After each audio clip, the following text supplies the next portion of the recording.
See, you can only love out of strength. It takes strength to love. You got to be with purpose. We think that our salvation is based on performance. God is not a man that he lie. He don't lie. You be a vessel that God can work. Because somebody might need your holy prayer to save them one day.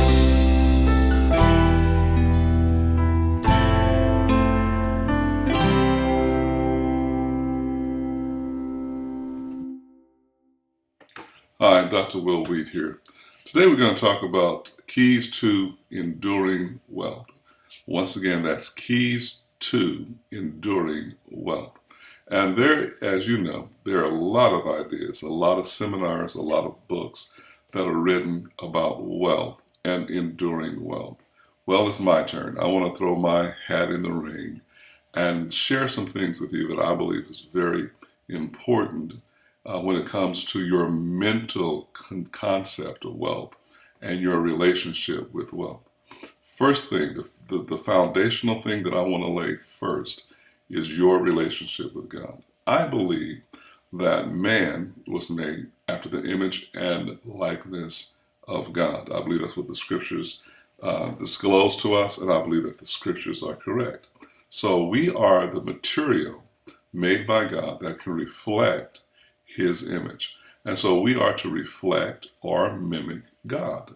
Now, what happens when darkness comes and clouds our mind and shadows God's image and produce our manifest before us a false image, and we reflect that false image, you may have poverty, you may have lack, you may have this depression, you may have all kinds of things that are not creative and not filled with energy or light or strength. You may feel yourself being weak, out of place, out of step. All these feelings come from walking in what I call your own personal darkness. Now, God has called all of us into the light. He's given all of us his Holy Spirit. But we have to acknowledge that. We have to accept that by faith, because your senses does not communicate any of what I just said to you or to your consciousness. You have to believe that, and you have to walk by faith. So I suggest that you get to know God and that you form a relationship with God, because the more you know God, the clearer your relationship is in your consciousness that you have with God, the more you know yourself, the more you know and understand why you are here now in this time and in this place. And the more you'll be able to be productive and fulfilled in your life. The next thing you need to know is that wealth is portable. Wealth has to do with knowledge. So whatever desire that comes from God that's in your heart, that desire will cause you to move toward the vision that accompanies that desire. Vision or dream. It'll give you the energy, and it'll cause you to move in the right direction. When moving in the right direction and having the right energy, you need to acquire knowledge. So whatever trade or career that you choose, be knowledgeable in it. Because the more knowledge you have about your trade, the better you are at doing your trade or your occupation or fulfilling your career or your dream. That makes you the best. And when you're the best or among the best, you will always acquire more and more wealth. And the more wealth that you acquire, the more you're enabled and empowered to help yourself as well as others.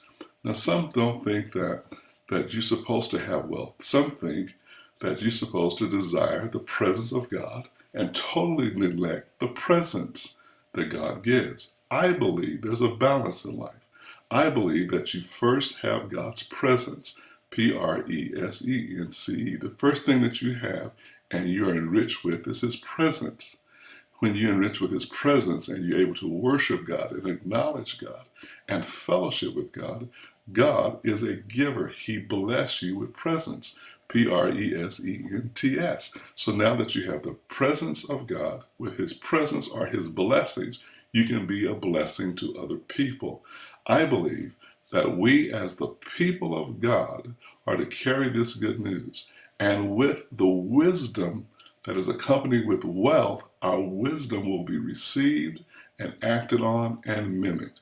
No one respects or give high regard to an impoverished man, though he may have wisdom to save the city, because he is impoverished or poor, he is despised.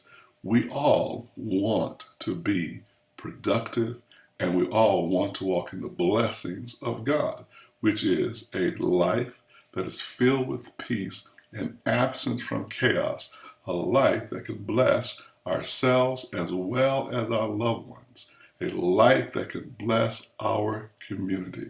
So in the next couple of weeks, we're going to discuss some strategies that if you apply these strategies to your life, you will find yourself moving from whatever position in life you are to a more elevated, more empowered position.